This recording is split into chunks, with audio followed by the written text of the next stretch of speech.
Bueno, doctores, buenas noches. Entonces, para hacer la retroalimentación de estaciones, tenemos la primera pregunta. Acá, cuando hablamos de hitos del neurodesarrollo, acuérdense que debemos prestar especial atención a las características de la evaluación. Para eso, ustedes deben acordarse de los 4 ítems que componen, pues, estos hitos. Entonces, primero, pues nos ubicamos en la edad de la paciente. Ella no puede hacer nada de esto, no puede, tiene alterado motor grueso, motor fino porque tampoco dibuja, no raya ni nada, no juega tampoco, entonces social adaptativo ni puede manipular los juguetes. Y solamente balbucea, no dice mamá ni papá, entonces tiene los 4 ítems alterados.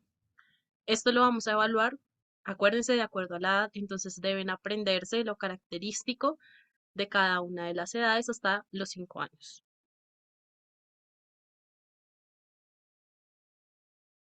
En la segunda pregunta, que fue la que discutimos bastante, les corregí el cuadro para que quedara más como una arteria cerebral anterior la que estuviera afectada. Entonces acá yo había puesto brazo, era pierna, como ustedes muy bien decían. La alteración es en la extremidad izquierda, o sea, la lesión es en el hemisferio derecho. Tiene abulia, apatía y apraxia. Entonces acuérdense que todas estas características son funciones del lóbulo frontal. Por eso sería más un cuadro de arteria cerebral anterior. Esta sí era muy específica, la coroidea anterior. Acuérdense que es rama de la carótida interna y ahorita lo vamos a repasar mucho mejor. La estructura señalada era el núcleo rojo. Miren la sustancia negra justamente adelante. Y la lesión de esta estructura pues me va a generar una posición de descerebración como nos lo señala aquí muy bien la imagen. Esta es una posición de extensión anormal.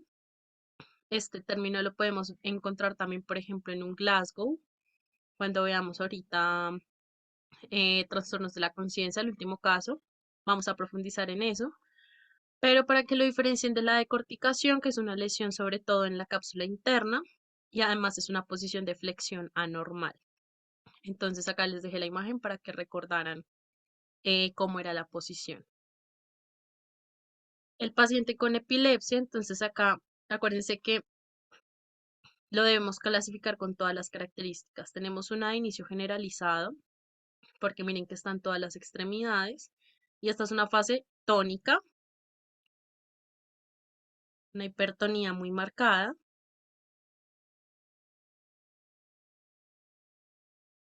Y en la primera fase es una fase clónica. Miren los movimientos. Entonces, por eso la respuesta era crisis epiléptica tónico-clónica de inicio generalizado y claramente pues era de tipo motor.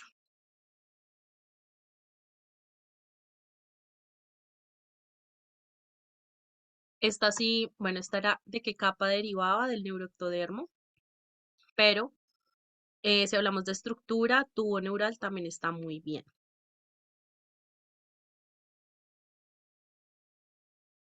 Esta imagen también, en la siguiente pregunta, pues les da un poco la respuesta. Acuérdense que en embriología tenemos 3 vesículas y el tubo neural caudal, que pues me forma la médula espinal. La pregunta era de dónde derivaban la protuberancia y el cerebelo. Derivan del metencéfalo. Del mielencéfalo deriva el bulbo. Mesencéfalo sigue siendo mesencéfalo. Pero si respondían rombencéfalo, como muchos me preguntaron, también era correcto. En la siguiente, acá. Si respondían rombencéfalo, también era correcto. Solamente me interesa pues que se sepan estas derivaciones porque son muy importantes. Las 3 primeras vesículas y luego qué estructuras me dan. La siguiente pues era una respuesta extensora anormal o Babinski y un clonus, que es un reflejo exagerado. Entonces, esto está asociado a un síndrome de motoneurona superior. Acuérdense de esa analogía que les decíamos en la tutoría de el barco y los tripulantes y el capitán. La motoneurona superior es el capitán de mi barco. Si yo no tengo quien me comande, Cada quien va a actuar por su lado y no tengo ninguna regulación.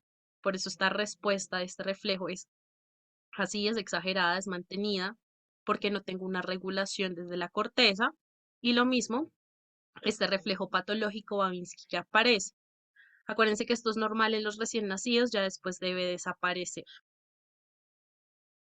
Las ramas de la arteria carótida interna, acá acuérdense que todas las arterias se dividen por porciones. Cada letra indica pues cuál es la arteria, en este caso C porque es la carótida.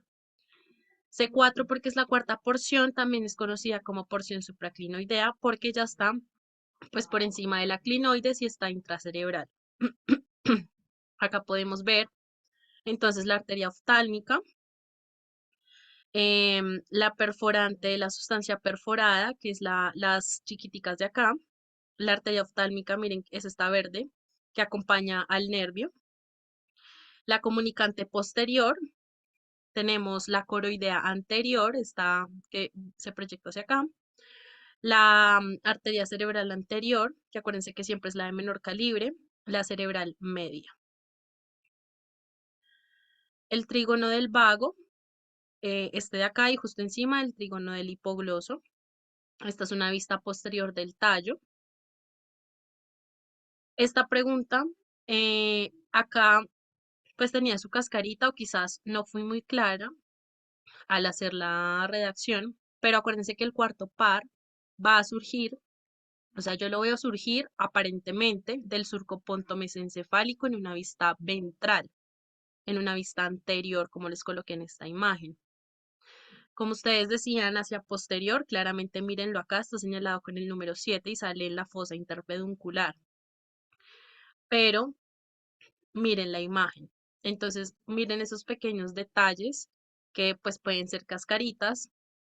En este caso, pues ustedes tenían razón, todas sus respuestas eran muy válidas, pero la pregunta era el origen aparente y pues acá veíamos una vista ventral. Entonces, pues esa aclaración. Sin embargo, la otra respuesta es correcta también si la pregunta estuviera haciendo referencia a esta vista. Este caso, pues que era sobre todo de información de tractos. Acuérdense que el tracto espinotalámico es el que me lleva información de dolor y temperatura. Acuérdense que ese tracto se decusa, entonces la lesión era de nuevo en el hemisferio derecho. ¿Listo? Esta sí era una pregunta muy puntual.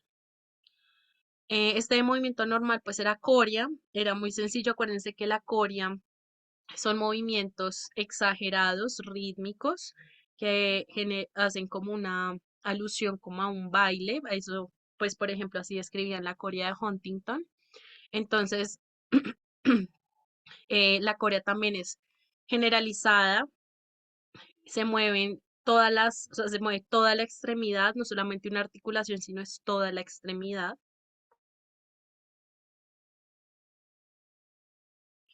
Aquí se ve en el video, por ejemplo, miren si ven que se mueven todo, se mueve el tronco, se mueve el brazo, las piernas se mueven, eso es corea. Esta definición, pues que era de mioclonías, acuérdense que las mioclonías, por ejemplo, contracciones musculares por mio, de músculo, y clonías porque acuérdense que son como contorsiones, son como temblores, son como oscilaciones, son siempre parecidas, son rítmicas y se va a relacionar pues con estímulos precipitantes o con la etiología que pueden ser afecciones, por ejemplo, de los ganglios, como ya sabemos, pues que me pueden originar este tipo de movimientos anormales, neuroinfecciones, como una esclerosis, por ejemplo, u otro tipo de afecciones que me pueden generar este tipo de movimiento anormal. La marcha hemipléjica, que EMI, porque acuérdense que EMI es de mitad, y acá en este caso, pues el señor tendría una marcha hemipléjica del miembro derecho. Miren que se caracteriza porque hay una parálisis, acuérdense que plejía es parálisis, hay una parálisis total del hemicuerpo derecho. Por eso él arrastra el pie, casi que tiene que hacerse como una inclinación lateral para poder levantar el pie y avanzar. Entonces, esa es la característica de la marcha hemipléjica. Acuérdense que hay otros tipos como la de estepaje, que es como la del caballo, la parkinsoniana, que es como si tuviera imanes en los pies y no los separa del suelo. La marcha em, hemipléjica o hemiparética, la tabética, hay muchas. Entonces, estudienlas muy bien. Yo les había dejado una imagen también en una de las tutorías, en las presentaciones de los tipos de marcha. Y miren muy bien las características. Está la cerebelosa también, que se caracterizan mucho también por la clínica y por la causa. Esta, por ejemplo, puede ser por un SB, o sea, como consecuencia de un SB. Entonces, por eso también es importante saberlo. Y pues esas eran las últimas preguntas que quedaban. Cuéntenme si tienen alguna duda. Estoy súper pendiente de, pues, de la duda que surja.